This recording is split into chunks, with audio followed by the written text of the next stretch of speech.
اللهم صل على محمد طب القلوب ودوائها وعافية الأجساد وشفائها ونور الأبصار وجلائها وعلى آله وصحبه وبارك وسلم. Yang saya hormati Tuan Imam, muslimin dan muslimat yang dihormati dan dikasihi sekalian. Rasul sallallahu alaihi wasallam telah menyatakan, "Inna syahida yu'maru bihi yawmal qiyamati ilan nari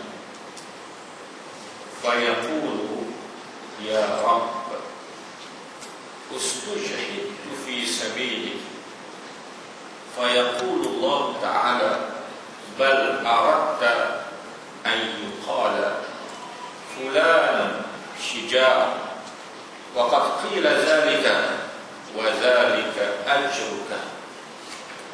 Muslimin dan muslimat yang dihormati sekalian, Al-Imam Hujjatul Islam Abu Hamid Al-Ghazali rahimahullah membicarakan di dalam kitab Bidayatul Hidayah berkaitan dengan maksiat hati. Maksiat zahir senang untuk dijaga. Maksiat zahir senang untuk dikawal. Kalau benda nampak. Yang susahnya ialah maksiat dalaman, maksiat batin, maksiat yang berkaitan dengan hati. Maksiat yang berkaitan dengan hati ini memusnahkan, membinasakan kita, membinasakan, memusnahkan pahala amalan kita. Itu bahaya. Baik, Hujjatul Islam Abu Hamid Al-Ghazali rahimahullah menyatakan, ketahuilah bahawasanya sifat yang tercela yang ada di dalam hati itu banyak sekali. Yang dikatakan 10 sifat mazmumah itu yang nampak terang-terang. Tetapi disebut oleh Imam Al-Ghazali banyak sekali. Dan menyucikan hati daripada kekotoran itu berhajat kepada usaha yang berterusan. Ini tak boleh berhenti. Bukan senang nak mencuci kekotoran yang ada dalam hati. Dia perlu kepada usaha yang berterusan. Tak boleh berhenti. Manakala cara mengubatinya pula sangat susah. Imam Al-Ghazali yang banyak membicarakan soal hati ini menyatakan sangat susah, sangat sukar untuk mengubatinya. Ini bukan penyakit senang-senang ubatnya.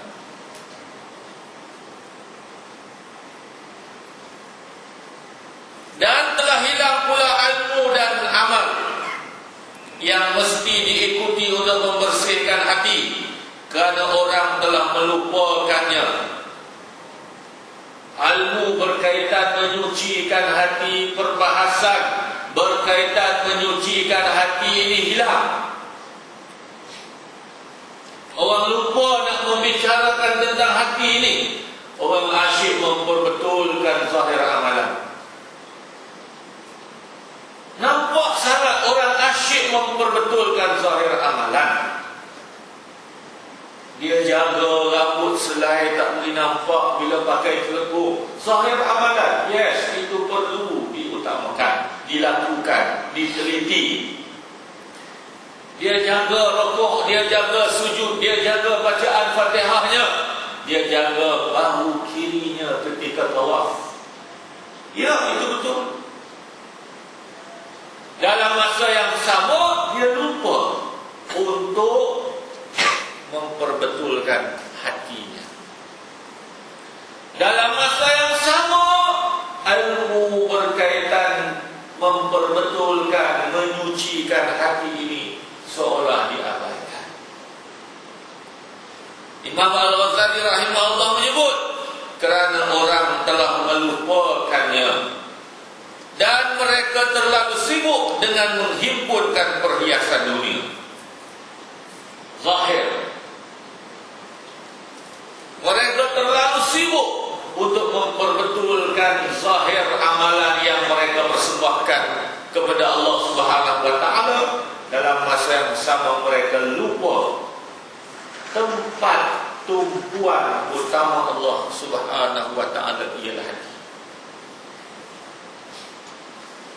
Dan telah kami sebutkan segala yang berkenaan dengan masalah ini di dalam kitab Ahya Ulumuddin pada juzuk yang membicarakan perkara-perkara yang membawa kepada kebinasaan seseorang. Dalam kitab Ihya umpamanya, Imam Al-Ghazali menyatakan, aku sebut dah, aku cerita dah, aku beritahu dah, dalam satu bab perkara yang membawa kepada kebinasaan seseorang. Dan pada satu bab yang lainnya, perkara yang perlu diikuti untuk mendapat keselamatan. Keselamatan amal yang dipersembahkan. Sebab amal yang dipersembahkan itu akan rosak tanpa penyempurnaan haji. Walaupun demikian, Al-Ghazali menyatakan, kami cuba untuk menyebutkan 3 perkara daripada sifat hati yang sangat jahat. Ini jahat sekali. 3 ni jahat sekali. Kalau kata bahasa kitanya, haknya kasar. Hantu ni bukan main-main punya hantu. Kalau sikit-sikit punya puang, dia boleh main tekam kita boleh. Puang, tahu puang? Puang jampi lah. Calang-calang untuk bomo, calang-calang untuk bawa, dia celapak, dia tekam, dia dah jenuh kepiah. Tuan-tuan pernah kita Syifa tengok macam-macam kan? Itu bakar tu. Kalau kami di kampung baca sikit-sikit, dia cekik pun dia cekik kita. Ini makna kasar ni.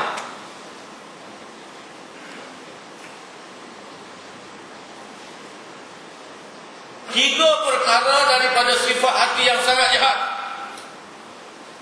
iaitu sifat yang ghalib kebiasaannya wujud di kalangan ulama yang ada pada zaman sekarang ini. Imam Al-Ghazali terang menyatakan wujud sifat 3 yang paling jahat ini pada ulama yang ada di zaman sekarang ini, yaitu supaya dapat engkau jauhi daripadanya, supaya dapat engkau menjauhi daripada 3 sifat yang paling jahat ini.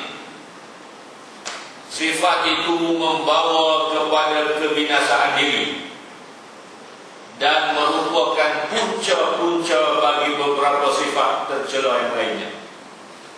Daripada 3 sifat jahat ini, dia menjadi punca pembiakan sifat-sifat lain yang tercela. Sifat-sifat lain yang tercela berpunca daripada 3 ini. Karena sebab itulah dinyatakan 3 ini paling jahat. 3 serangkai. Kata orang Pulau Pinang, makan pulut dengan temikai, buta perut tak ada akal. 3 serangkai. Sifat-sifat itu ialah, semua pernah dengar, semua pernah catat, tetapi adakah semua pernah berusaha untuk menjauhi tiga sifat utama ini? Pertama sekali, hasad. Yang keduanya, riya. Yang ketiganya, ujub. Tiga benda ini paling jahat. Dan hasil daripada tiga benda inilah akan turun kepada menjadi dan membiaknya sifat-sifat tercela yang lain.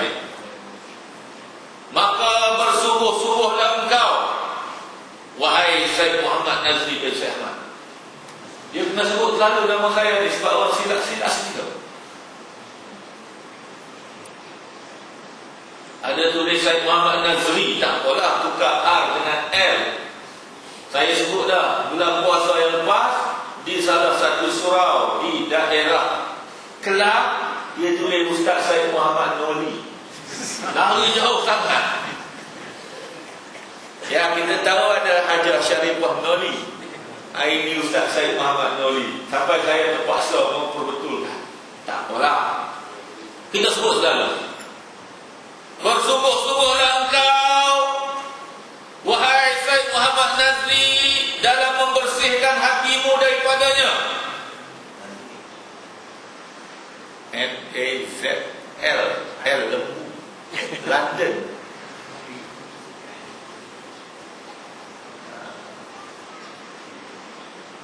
Lion. Apa lagi? Libya. Libya tengah panas sekarang ni.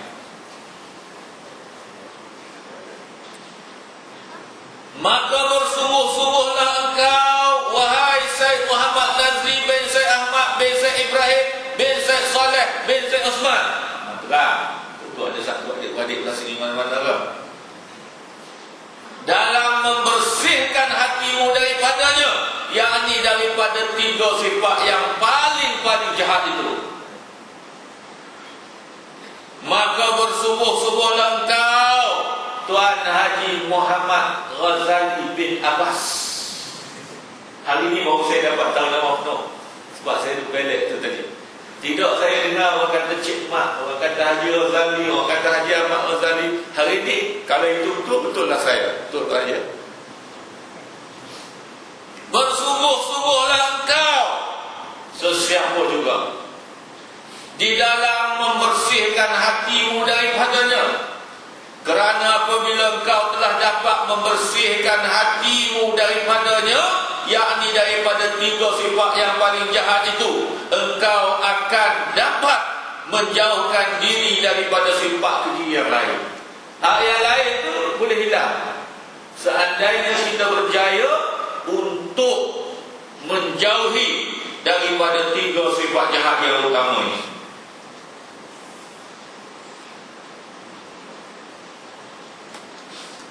Tetapi seandainya engkau tidak mampu menyucikan hatimu daripadanya, maka engkau lebih tidak mampu lagi menghadapi sifat yang lain. Kalau hak tiga utama ni pun tak mampu lawan, kalau hak tiga utama ni pun tak mampu kawal, maka hak lain-lainnya lebih-lebih lagi tak mampu lah. Maka sifat celah akan memenuhi diri kita. Maka sifat-sifat jahat akan memenuhi tubuh badan kita. Maka sifat-sifat jahat akan memenuhi pemikiran kita.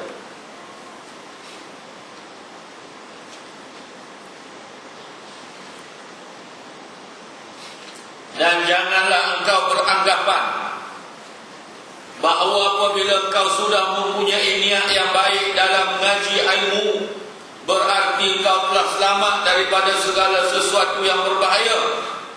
Sedangkan di hatimu masih bertapak sifat hasad, riya dan ujub.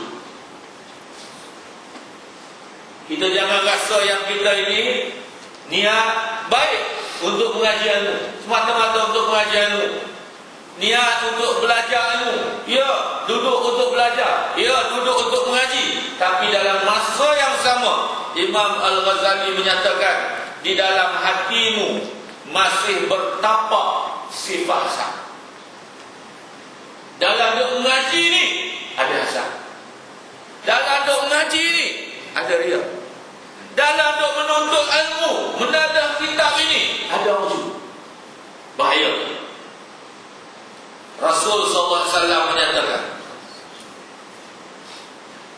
salasun muhlikatun, 3 sifat yang dapat membinasakan seseorang. 3 sifat yang akan membinasakan sesiapa sahaja. 3 sifat ini akan membinasakan ulama. 3 sifat ini akan membinasakan pelajar.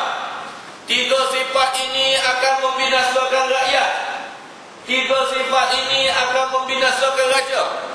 3 sifat ini akan membinasakan sesiapa sahaja pun. Syuhun muta', sifat bakhil yang dipatuhi. Wa hawan muttaba'un, hawa nafsu yang diikuti.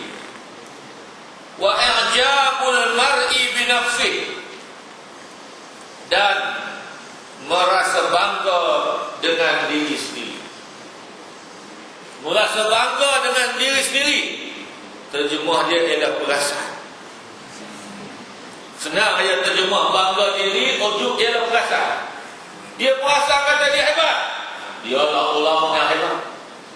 Dia perasan kata dia hebat, dialah pemimpin yang hebat. Tanpa kepemimpinannya, negara tidak akan maju. Dia merasa diri dia hebat, tanpa dia menjadi pengerusi surau tidak akan makmur. Contoh,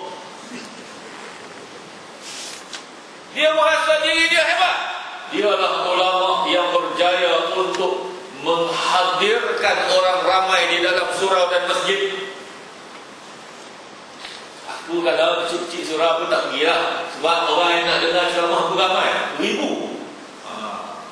Kita tahu, kita pernah menguruskan mereka-mereka yang seumpama ini. Naiklah, hebatlah, satu masa turun. Sebab tidak mendapat bantuan dan pertolongan Allah Subhanahu wa taala, kerana tidak ada penjurusan hati yang baik. Imam Al-Ghazali rahimahullah mengarang kitab. Imam Al-Ghazali rahimahullah menulis kitab. Kalau di dalam kitab ini diberitahu bahawasanya di sudut belakang sebelah kanan masjid Bani Umayyah di Damsyik. Siapa pernah pergi Damsyik? Ada satu masjid, nama Masjid Bani Umayyah. Di situ ada sebuah bilik yang telah dijadikan oleh Imam Al-Ghazali rahimahullah sebagai tempat ibadat dan tempat beliau mengarang kitab.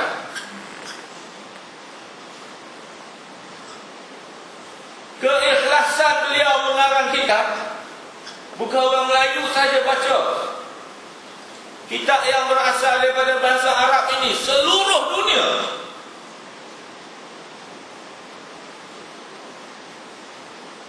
Adakah anak cucu Imam Al-Ghazali menuntut royalti? Takkan dia tak ada anak cucu? Adakah Imam Al-Ghazali mencacatkan penanya dengan menyatakan hak cipta terpelihara?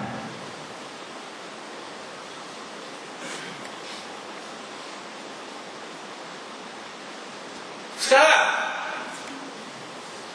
orang tak ramai, orang tak tahu, orang tak sedar.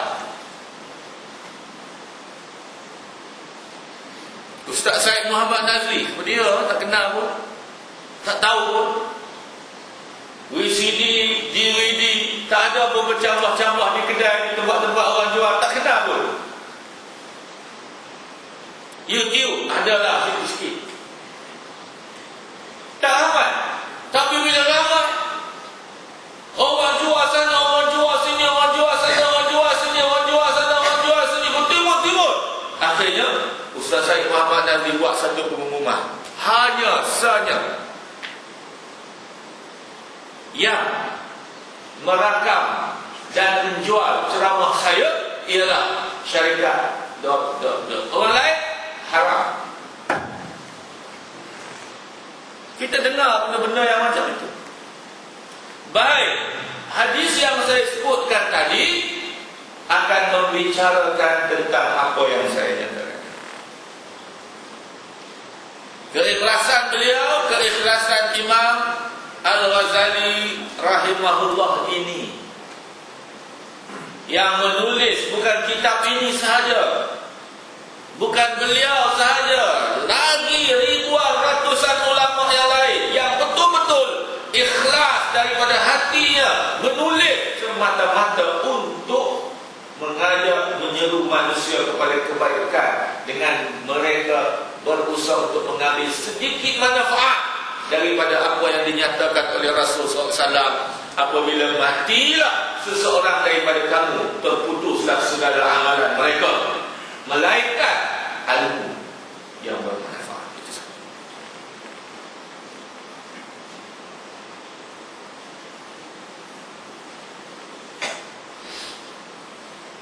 Mereka menulis bagaimana keadaan mereka yang tidak ada letering.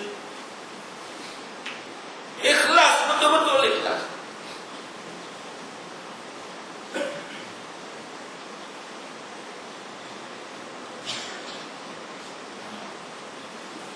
Salasun muhlikatun, 3 sifat yang akan membinasakan seseorang, kata Imam Al-Ghazali rahimahullah. Sifat bakhil yang dipatuhi.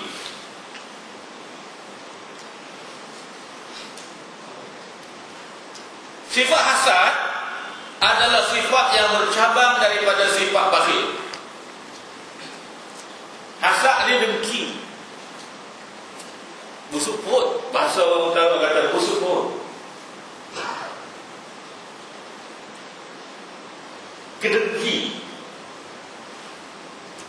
Orang yang bakhil ialah orang yang tidak mau memberikan sesuatu yang ada di tangannya kepada orang lain. Orang bakhil, orang kedekut ini, dia tak mau beri apa yang ada pada dia kepada orang lain. Maknanya dia tak mau orang lain rasa nikmat macam dia rasa. Dengki lah tu. Dia tak mau orang lain rasa bahagia macam dia rasa. Dia tak mau orang lain rasa sedap macam dia rasa. Bakhil, kedekut.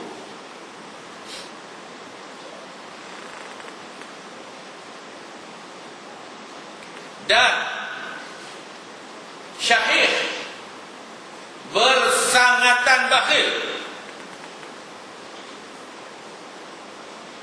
Bersangatan bakhil. Ini bukan takat kedekut suku sikit-sikit ni, kedekut sungguh-sungguh ni. Kalau bakhil, kemungkinan dia bagi juga sekupan.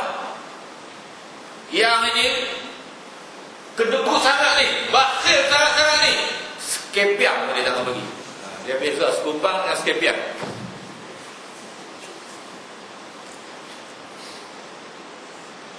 Sekumpang dengan sekepiang.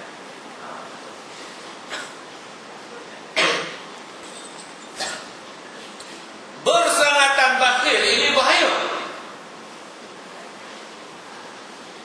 Bersangatan bakhil ini bahaya kerana apa?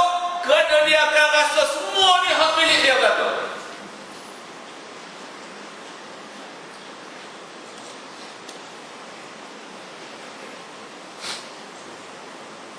Tangkai diri, Allah sebut. Genggam air tak tiris, Allah sebut. Dan orang utara sebut satu lagi, kedekut, tak hidung masih. Maknanya kedekut sungguh-sungguh, sampai dari hidung dia pun dia berkira.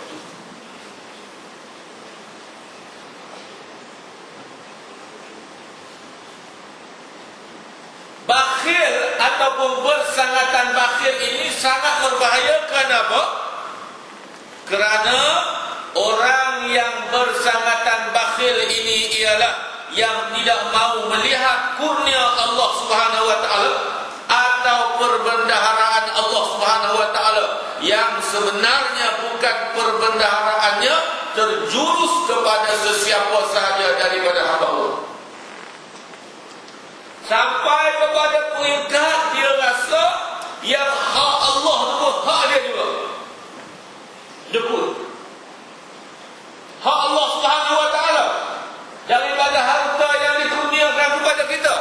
zakat. Sampai kepada nak keluar zakat pun, dia akan rasa kedekut, dia akan rasa bakhil. Ini bahaya.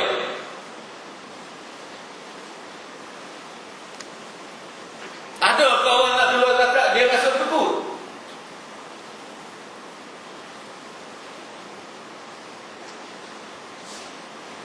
Wujud kononnya untuk memastikan wang zakat yang diberikan itu sampai, kononnya pertikai itu, protes itu, pertikai itu ini dan sebagainya. Kerana apa? Kerana kata konon hatinya tidak mau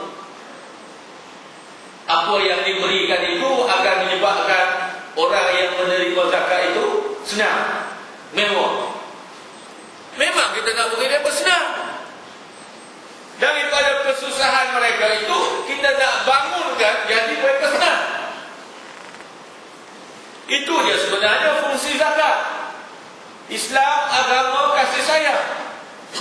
Hasil daripada kurniaan Allah Subhanahu Wa Taala yang berlebihan kepada kita itu, kena keluar zakat.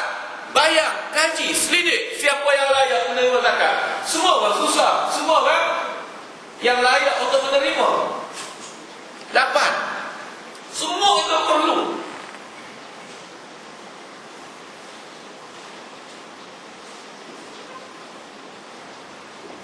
Kita tak nafi prosedur-prosedur yang tertentu perlu diikuti, kita tak nafi. Tetapi jangan sampai kita kedekut, bukan hak kita.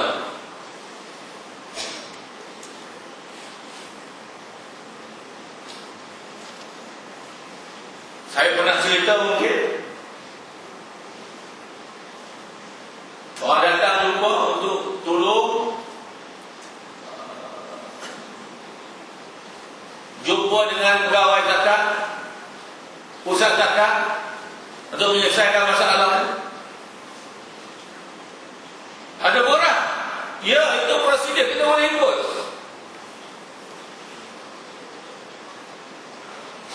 Saya pengurusi JKK, tak boleh. Kalau zakat ada kena pengurusi JKKP.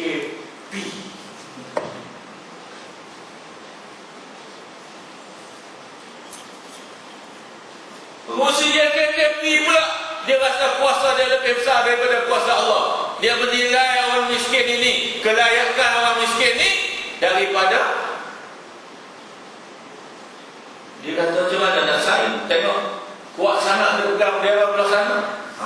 Bahayanya. Dia rasanya hak dia. Dia rasa hak parti dia.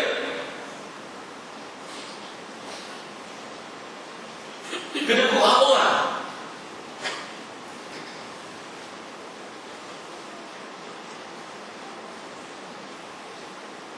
Kita pergi mengadu, tolong Tuan, Syekh, Ustaz. Orang Melayu ni kalau kerja pejabat agama, ustaz semua. Tukang sapu pun ustaz. Asalkan kerja pejabat agama, kerani pun ustaz. Sampai orang kerja pejabat agama zaman dulu lah, zaman 15-20 tahun yang lepas, nak pergi masjid pun kena waktu orang dah sembahyang dah. Sebab tu imam ni dia hempas duit. Dia tengok kerani pejabat agama, sila. So jadi tu imam tu. Jadi kerani pejabat agama pun takut juga.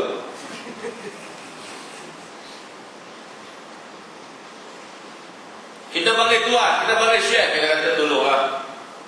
Hamba Allah ni, dia susah. Saya rasalah pandangan saya dia layak untuk menerima zakat. Isteri dia tak kerja. Dia pun kerja nelayan, pergi ke laut. Musim ribut, musim hujan, tak boleh pergi ke laut. Kadang-kadang pergi ke laut, minyak RM30 dapat udang RM20. Susah. Anak pula ramai. Jadi tolonglah. Dia kata kalau nak tahu susah bukan nak ramai apa. Pegawai zakat tu pun.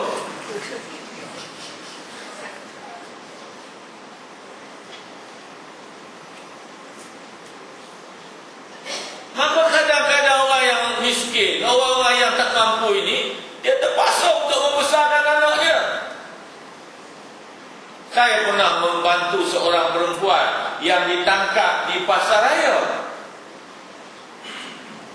Ini sejarahnya. Sejarah hari datangnya ibu mertuaku ke rumahku. Masa tu tak ibu mertua lagi. Tu saya ingat lagi sejarah tu. Tahun 2008, bulan Disember. Datang dengan urusan rasmi mereka lah. Itu tak perlulah untuk diberitahu. Tuan Haji Muhammad Ghazali bin Abbas lebih mengetahui. Pada masa itulah saya ingat telefon tak berhenti-henti daripada orang ni. Saya sedang melayan tetamu. Telefon. Akhirnya saya jawab. Dia kata, Ustaz, kena tolong saya. Saya kena tangkap di pasaraya. Saya tak kenapa kena tangkap. Saya curi barang di pasaraya. Macam mana keadaan sekarang lah? Dia kata, kena datang. Saya malu. Nanti kalau saya beritahu suami saya, mak mentua saya maki saya. Minta tolonglah Ustaz. Saya fikir. Okey, selesai saya pergi. Barang yang dicuri itu dirampas oleh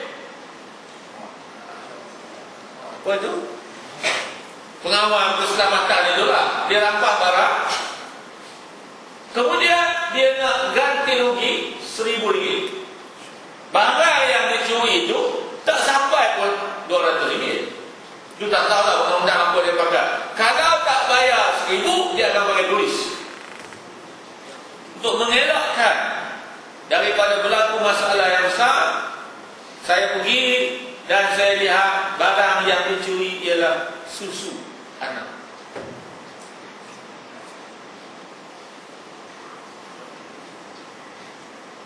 Inilah pusat urus zakat yang terlalu cewek. Tak cukup JKK, nak JKK P. P ni maklum sajalah, penyamun pun dia, penyamun pun dia.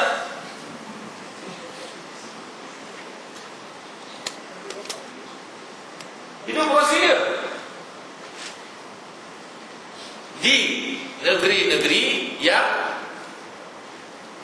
ada K dan P. Kalau negeri yang ada K saja tak apa. Jangan silap faham.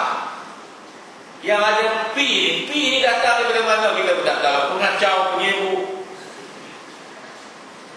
Cukuplah, dah ada dah. Menimbulkan suasana yang tak baik. Hormatilah demokrasi. Nah itu.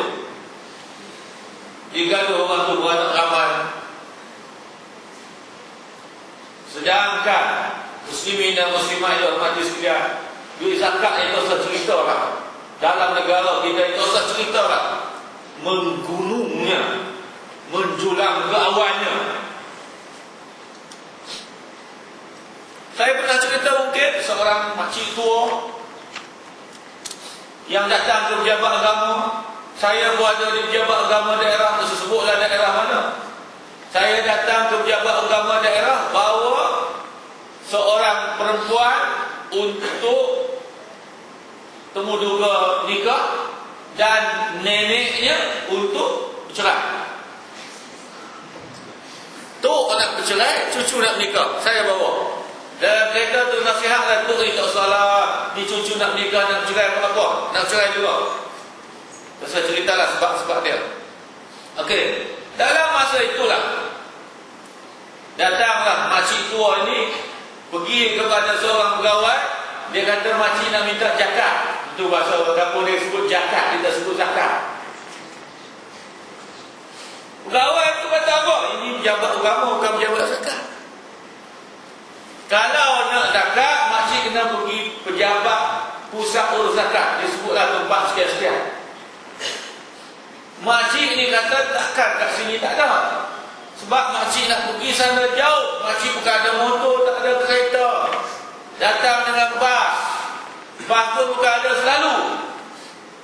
Saya dengar dia, saya jumpa dia. Dia tengok saya, dia panggil cek. Oh, dia kata cek ada sini. Boleh tak cek tolong makcik bawa ke pejabat urus cacat, dia kata. Saya kata saya boleh tolong.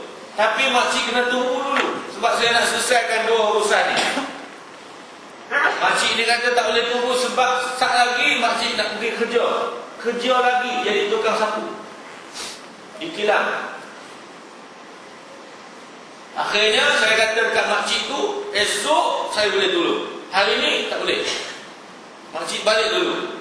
Kalau makcik nak tunggu, tunggu saya. Tapi dia tak boleh tunggu sebab dia nak pergi kerja. Saya nak naik tangga ke tingkat atas, datanglah seorang wanita. Saya tengok muka dia, dia tengok muka saya. Dia kata, Assalamualaikum Ustaz, lama tak nampak. Itu pertama dia cakap. Saya kata, YB apa kata? Sihat ke? YB. Oh, dia kata sihat. Saya kata, pilihan raya dekat lagi. Oh, dia kata dekat. YB bertanding pula tak? Saya tak kisah. Dia kata, kalau pemimpin kita beri tanding, kita tandinglah, kita tak berburu.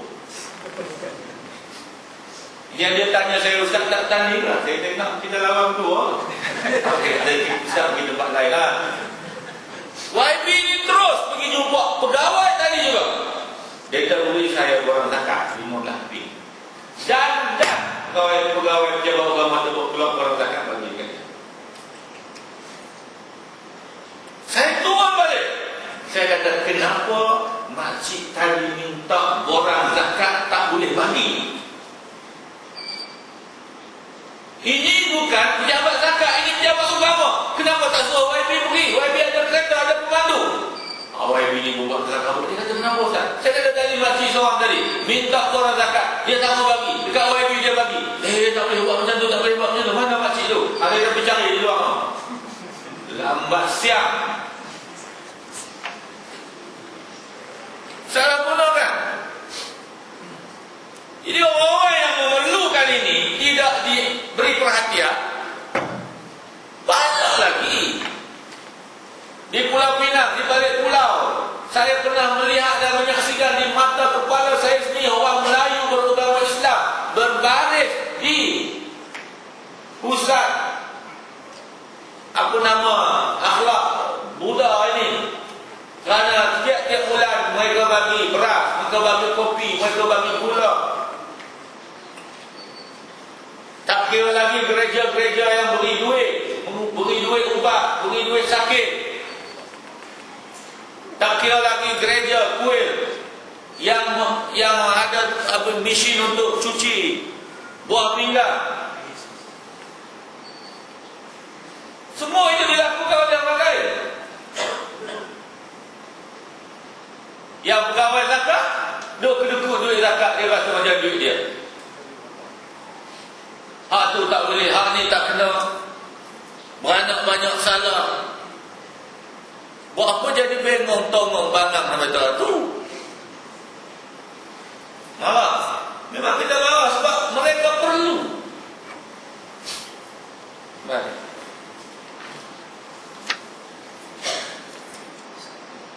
Bersangatan bakhil. Prosedur yang terlalu ketat.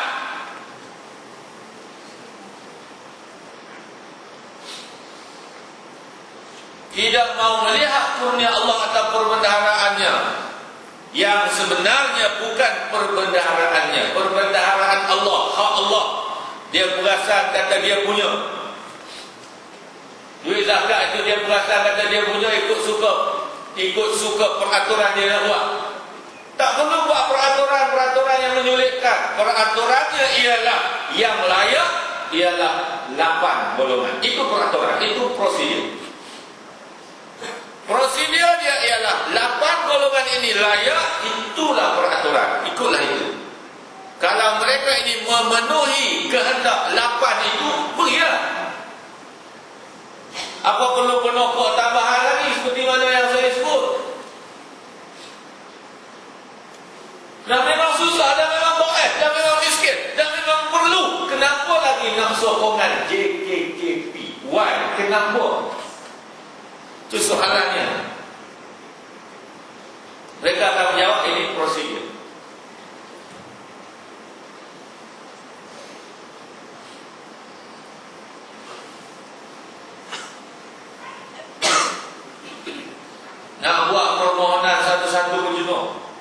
musim hujan. Sekarang balik Pulau Pinang musim hujan. Saya balik. Mungkin ada sesiapa di sini yang ada Facebook. Muka buku.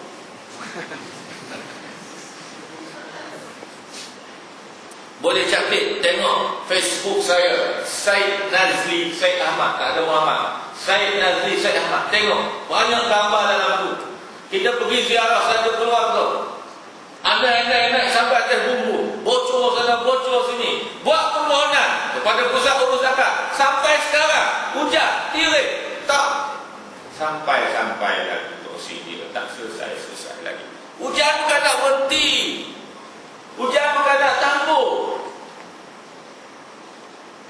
Ini pengalaman apa yang saya sebut, yang saya cerita ini pengalaman.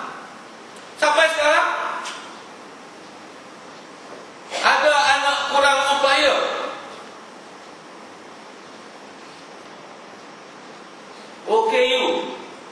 OKU orang kurang upaya. Lagi satu OKU juga orang tua. Ini orang tua ni masalah ni. Ni yang JKKP ni. OKU juga.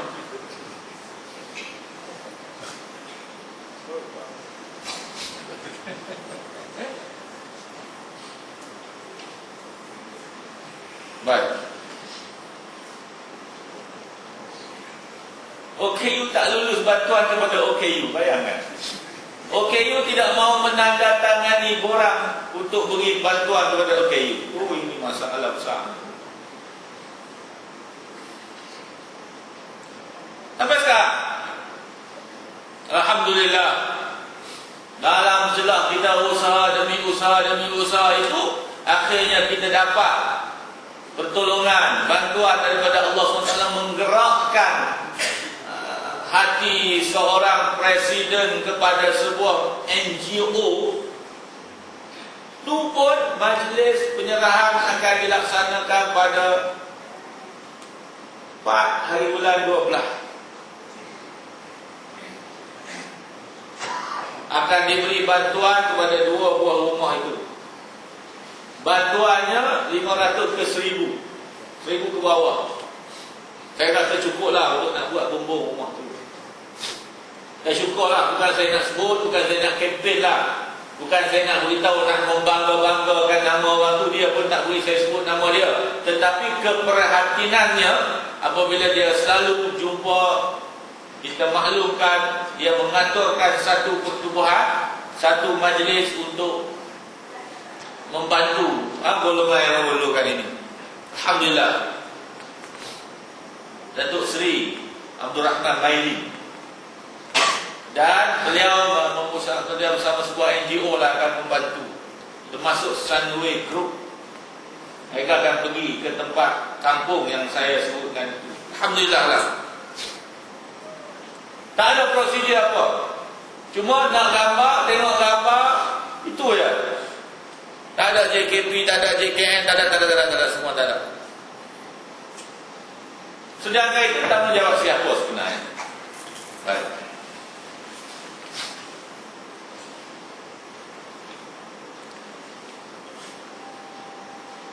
Dia puasa kata dia nak ikut peraturan dia. Dia perasan kata harta dia, orang lain tak boleh lalu. Dia perasan kata tanah dia, orang lain tak boleh nak baca tiang elektrik pun. Dia perasan kata tanah dia, orang lain nak minta laluan untuk masuk paip ayak pun tak boleh juga. Ini masalah. Bakhil ni masalah. Sebab hak yang bukan hak dia pun dia rasa hak dia juga. Bahaya. Sebab apa? Sebab bakhil itulah yang menghasilkan dengki. Dia ada ayam di rumah dia dengki tak mau bagi. Ada ayam di rumah orang dia. Kalau tidak, kenapa dia nak halang orang nak pasang air pergi minta elok. Bahaya di sini tuan-tuan. Senang benda-benda timbul benda-benda macam tu yang kita sebut ni di kampung. Jenuh mesti karya, mesti JKK ni nak menyelesaikan masalah orang kampung ini. Sebab apa? Sebab dia perasan kata dia punya ikut peraturan dia. Sama lah juga, dia perasan kata anak dia tu dia punya. Memanglah anak dara tu dia punya. Memanglah anak dara itu di bawah tanggungjawab dia. Tapi dia tak boleh buat suka-suka dia. Walaupun tanggungjawab dia, walaupun hak dia, dia tak boleh buat ikut peraturan dia. Dia kena buat ikut peraturan Allah SWT.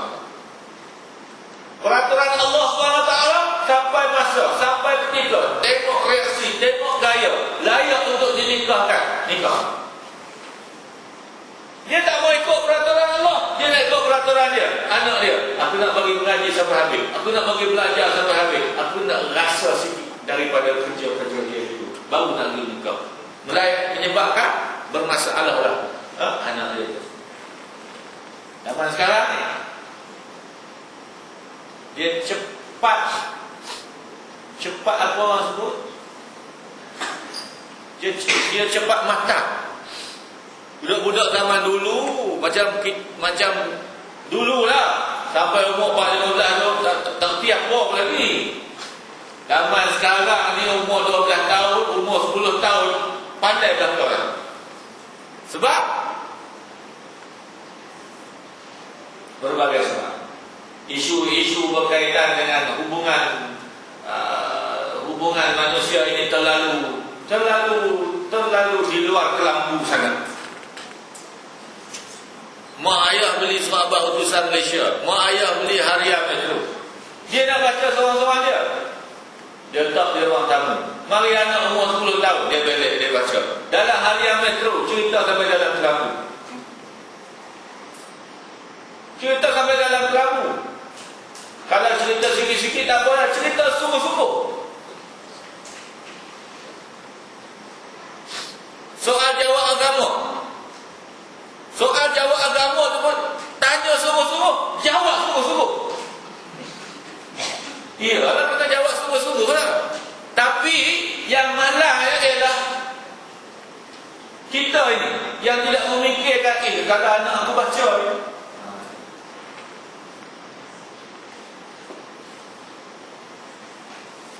Mari pula utusan pula. Tunjuk sungguh-sungguh. Gambar pakai tuala sungguh-sungguh walaupun hitam putih. Sungguh-sungguh dia tunjuk. Jadi budak-budak ni tanya apa dia? Lah hari dia tanya ayah, lewat tahu dia. Ayah nak kata apa? Ayah kata tak, tu silap tu dia nak tulis lewat tu lambat. Kena muruk. Benda ini terlalu tersebar, mengakibatkan cepatnya kanak-kanak ataupun budak-budak ini unsur-unsur membangkitkan nafsu mereka. Maka kena nikah cepat. Yang tak nikah cepat ni kerana bapa dia rasa ini hak dia, ini tanggungjawab dia, ikut peraturan dia. Masa bila aku nak pergi menikah? Ini masalah. Maka anak-anak muda yang tak dapat mengawal nafsu ini terlibatlah dalam seks bebas.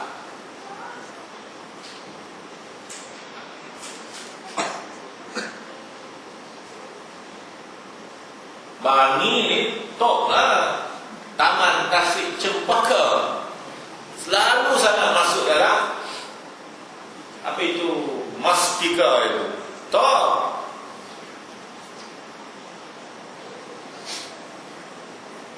Penang lagi top sikit. Kereta di sepanjang-panjang jalan tu kosok sedia. Kereta rosak ke orang rosak lagi.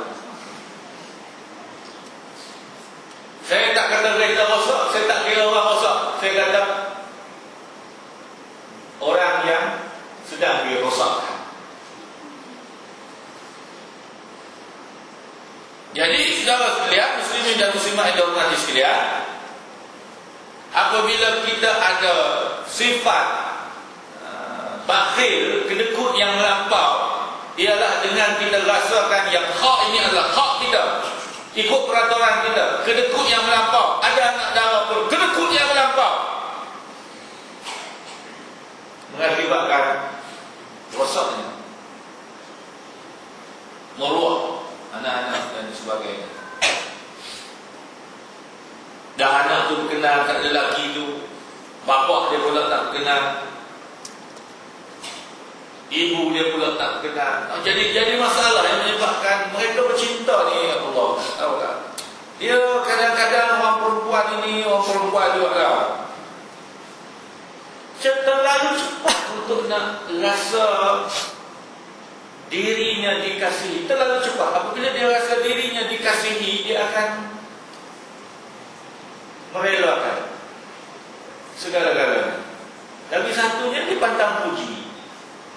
Dia elok-elok tu kalau kita puji dia, hari nampak ibu hari ni, asal ni dia boleh jatuh dari bawah dengan kata puji.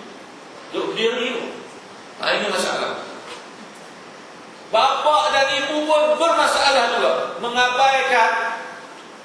mengabaikan satu perasaan memberikan kasih sayang kepada anak-anak. Kita sibuk dengan urusan kita sibuk dengan itu. Anak nak balik cerita apa, kita abaikan. Anak nak mengadu apa, kita abaikan. Akhirnya mereka menagih kasih sayang daripada buaya tembaga di luar. Buaya tembaga ni dia pandai. Dia take care, dia pandai. Selalu mesej dia take care, hati-hati. Dah makan ke, dah minum ke, dah mandi ke, dah solat ke, semua dia tanya habis. Orang ni akan rasa yang dirinya dikasihi, disayangi, diambil berat. Yang tu yang akan menyerahkan segala-galanya.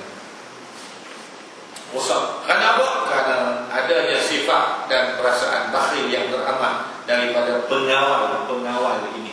Pengawal harta zakat, bakhil. Pengawal anak-anak pun bakhil.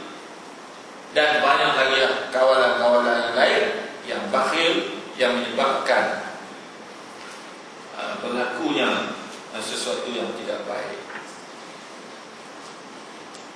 Maka syahid ataupun bakhil yang keterlaluan ini lebih jahat daripada bakhil. Dekutlah, bukan tak boleh dekut, tapi dekut sikit-sikit, jangan dekut sangat-sangat. Ramli pun pandai juga, dia buat filem Haji Bakhil. Dekut subuh, apa ketak-ketak pegang cawan ini. Pun pecah juga, bakhil sangat. Maknanya yang menentukan adalah Allah. Wala hang bakhil, wala hang dekut, pecah juga. Kenapa? Ingat, itu bukan perbendaharaan kita.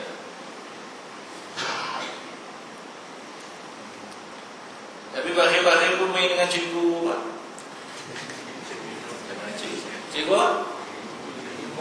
main dengan cikgu murni. Dia tak sebut murni, dia sebut murni.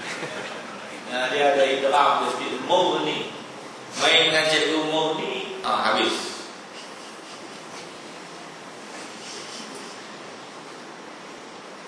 Baik. Alhamdulillah. Maka syahid ini, yakni bersangatan bakhil ini, lebih jahat daripada bakhil. Dan orang yang hasad ialah orang yang merasa keberatan bahawa Allah mencurahkan nikmat dan kurnianya kepada salah seorang di antara hamba Allah. Baik nikmat itu berupa ilmu, harta, kecintaan manusia, atau apa sahaja habuan yang diberikan Allah kepada hambanya. Sehingga orang yang hasad ini bercita-cita kalau boleh nikmat Allah itu hilang daripada orang lain, walaupun ia tiada mendapat apa-apa keuntungan daripada hilangnya nikmat tersebut. Bila dia bakhil, bila dia tekut, dia tak mau apa yang ada kepada dia itu dapat kepada orang lain. Dia dengki, dia hasad, dia tak mau orang lain rasa senang. Dia tak mau orang lain itu dapat nikmat walaupun berupa ilmu, berupa pengetahuan. Ada di kalangan setengah pemimpin, dia tak mau rakyat dia reti agama. Sebab bila rakyat reti agama, rakyat akan tak setuju dengan dia. Ada juga. Dengki lah tu. Bila rakyat reti agama, ini haram, ini tak boleh, ini haram, ini tak boleh. Sedangkan mereka menjuruskan kepada haram. Bila rakyat reti agama, Yang tahu kata hudud itu daripada Allah. Rakyat erti agama, rakyat cilik agama. Maka ada di kalangan pemimpin, tak tahulah di negeri mana, pemimpin yang tak mau rakyat dia erti agama. Nikmat agama pun dia tak mau bagi juga. Dia tahan. Berbagai-bagai lah dia tahan. Berbagai-bagai cara lah dia tahan. Harta, dia tak mau orang lain dapat harta, biar susah tak apa. Kecintaan manusia, dia tak mau orang tu dapat terlalu ramai penyokong sangat. Dia tak mau orang lain dapat ramai peminat sangat. Dia ada lah dengki-dengki dia tu. Bertembungnya dua biduanita ekstress apa? Wah, sebut tak. Artis ni lah. Dia kalau penyanyi naik jadi artis, sikit lagi naik jadi apa? Naik sikit lagi jadi biduanita. Maknanya tahap-tahap tertentu. Kan bertembung dua orang ni dulu. Ingat tak bertembung? Bertembung kan apa? Bertembung kerana rasa yang popularitinya menurun kerana datangnya hamba Allah. Itulah dengki. Dan Imam Al-Ghazali sebut sifat ini wujud pada ulama. Ini penekanan dia. Sifat ini kalau kita nak hurai wujud pada artis, memang wujud. Imam Al-Ghazali sebut wujud pada ulama. Dia bagi contoh kecintaan manusia. Dulu kalau aku pergi kuliah orang main penuh lah ni kalau bertembung aku dengan ustaz ni orang pergi ke ustaz tu. Ini jaga dia. Wujud. Minta maaf lah wujud. Tapi memang pun kita kadang-kadang kita juga nak mari duduk dalam majlis halu pilih. Saya pun kadang-kadang tengok ramai sangat ni rasa malu juga. Sebab kalau selalu kuliah saya tak ramai sangat, rasa malu lah. Sebabnya kerana bukan bila saya pun orang ni. Mungkin orang yang main ni bukan nak dengar. Orang yang tak alat-alat merakam ni bukan nak rakam aku sangat. Adalah juga rasa lah juga sikit, tak banyak pun. Itu naluri tabiat, tak tahu lah. Tak apalah. Itu. Maknanya wujudnya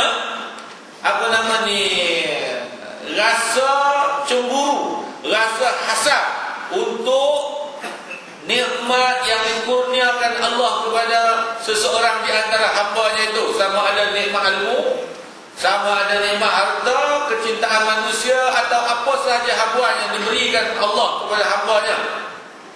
Sampaikan orang yang hasad ini, dia nak kalau boleh nikmat itu hilang daripada orang lain, walaupun dia tak dapat apa daripada hilangnya nikmat itu. Dia dapat seronok lah, dia dapat puas hati. Padahal itu bercerai juga akhirnya dia buat tu. Dia nak ada itu. Contoh lah. Apa kata ustaz ni buat contoh bercerai? Dia hasad. Suami dia nikah seorang lagi, dia hasad. Dia rasa dengki, dia rasa perempuan tu dapat apa yang nikmat itu, nikmat ini, dia rasa dengki. Akhirnya dia buat berbagai-bagai lah. Semayang hajat pun semayang hajat itu Islamik punya jahat. Jahat-jahat tapi Islamik. Tahu jahat Islamik, semayang hajat supaya isteri, supaya suami dia cerai dengan isteri itu. Tak apalah dia semayang hajat seorang dia disuruh ustaz dengan hajat. Aduhai sayangku, apa jadi lagu ni? Ustaz duduk semayang hajat, ustaz. Buat apanya? Minta suami saya pisah dengan isteri muda itu. Saya meluat tengok. Islamik. Hasad lah tu. Dia tak nak nikmat yang dia rasa itu dapat ke orang lain. Sedangkan benda itu ialah benda bukan hak dia. Siapa kata Syed Muhammad Nabi bin Zaid Ahmad ni hak mutlak Syarif Muhammad Zahra? Siapa kata? Siapa kata? Tak ada siapa pun yang berani kata pun. Mungkin saya ada hak untuk orang lain, tapi mungkin serba tidak. Begitu Begitulah juga Tuan Haji Muhammad Ghazali, begitulah juga Tuan Haji Anwar Ibrahim. Dimaklumkan yang beliau dapat anak seorang lagi. Tahniah lah. Saya insyaAllah bulan 4 ni.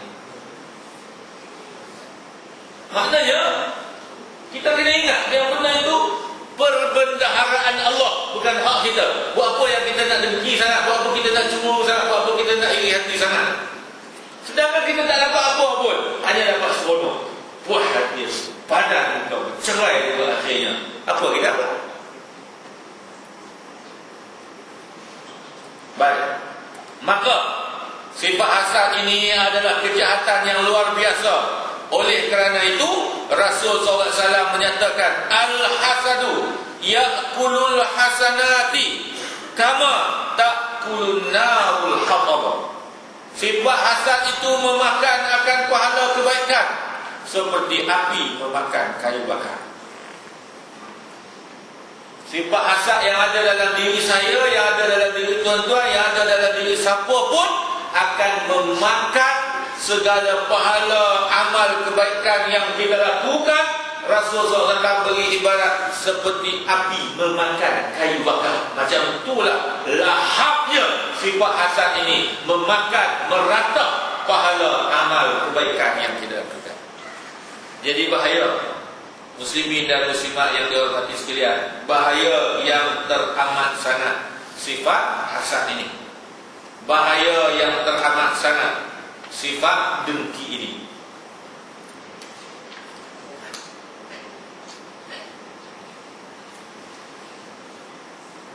Hasad. Yang keduanya riya. Yang ketiganya ujub. Hasad pun dah sampai masa ni, kalau riya sama juga macam ni, kalau ujub sama juga macam ni, dia boleh belakang ke sebelah. Jadi cukup dulu lah dekat hasad tu. Esok-esok bila-bila ada lapang, ada free, ada ruang, kita sambunglah sifat riya. Saya selalu sebut yang mengurusi surau An-Nur, Tuan Haji Muhammad Ghazali bin Abbas ini, dia sangat bijak mengesan. Saya selalu sebut, memang kalau ikut jadual saya balik dah Pulau Pinang petang ni. Tapi ialah radar Tuan Haji Muhammad Ghazali ini agak hebat, dia berjaya besar. Dan saya selalu punya, kalau guna orang lain, hatiku sampai. Dengan Tuan Haji Muhammad Ghazali, hatiku tak sampai. Surrender akhirnya, dia tak payah pasal dia. Itu syukurlah kebijaksanaan yang ada pada fungsi tuan-tuan. Baik, muslimin dan muslimah yang dihormati sekalian, hadis yang saya sebutkan tadi adalah hadis yang akan menutup pembicaraan hasad, riya dan juga ujub.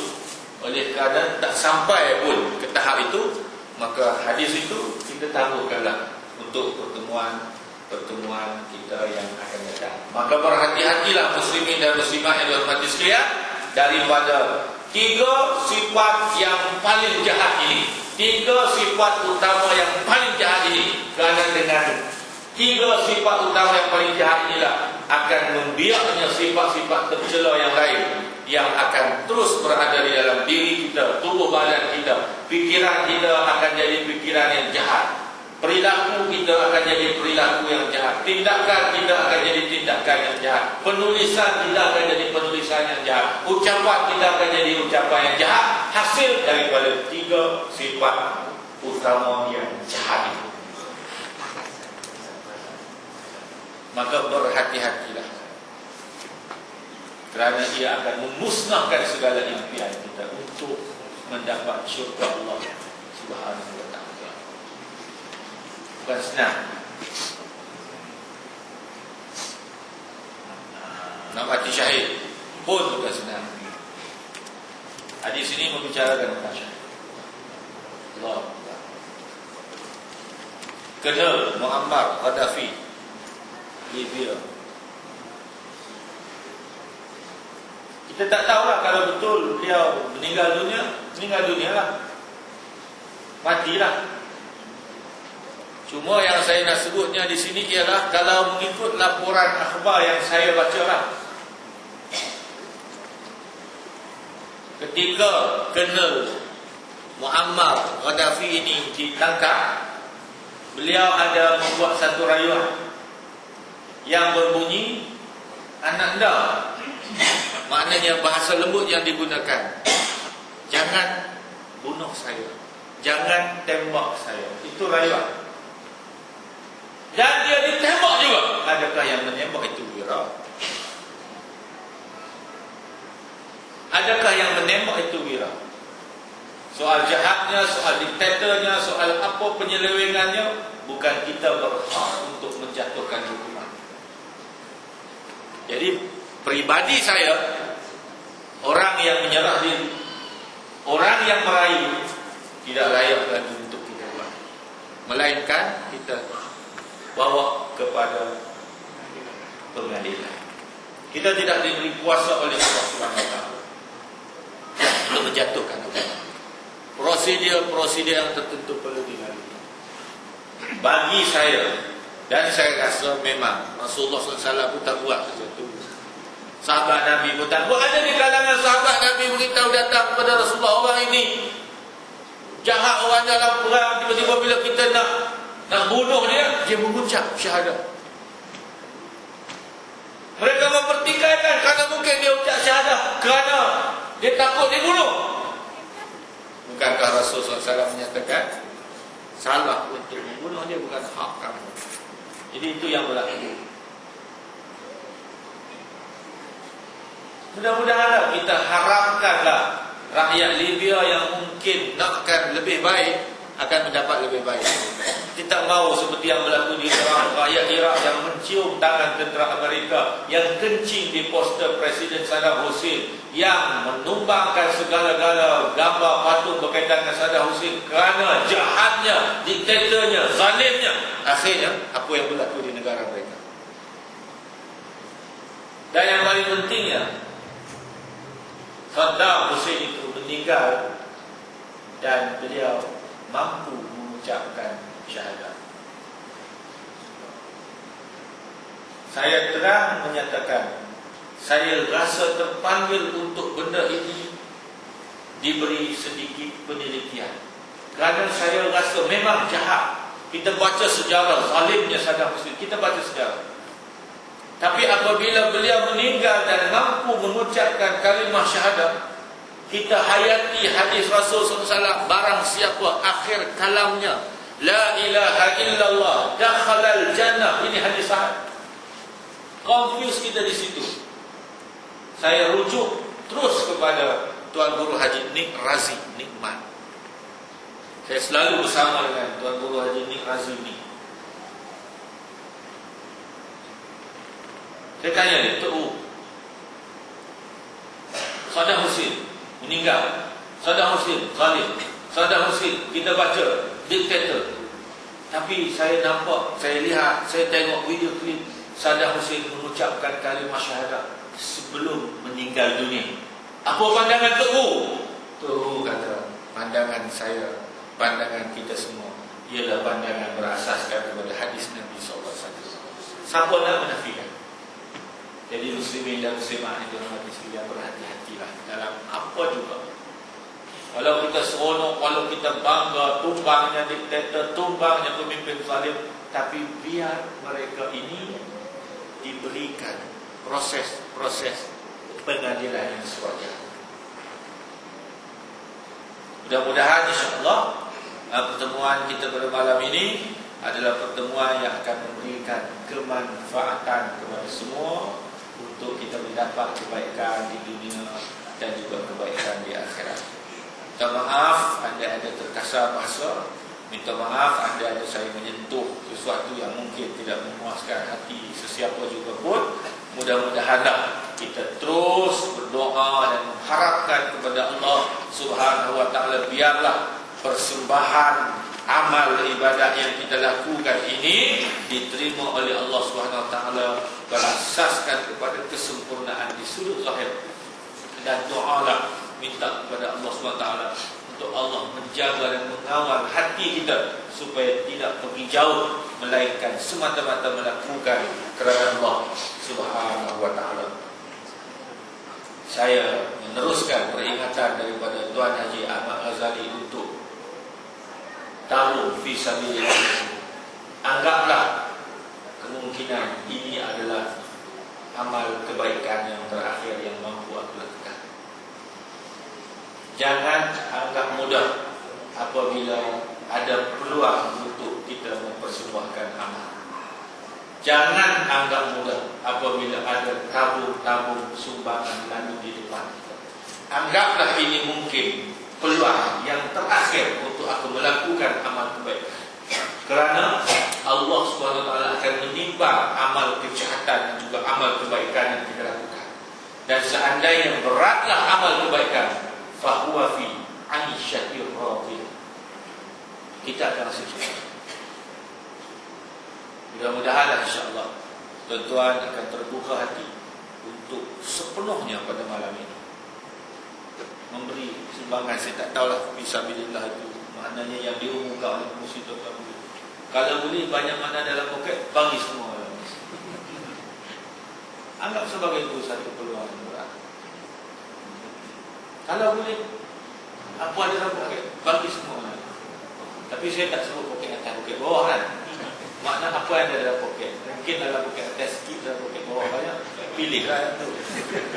Assalamualaikum warahmatullahi wabarakatuh. Waalaikumsalam.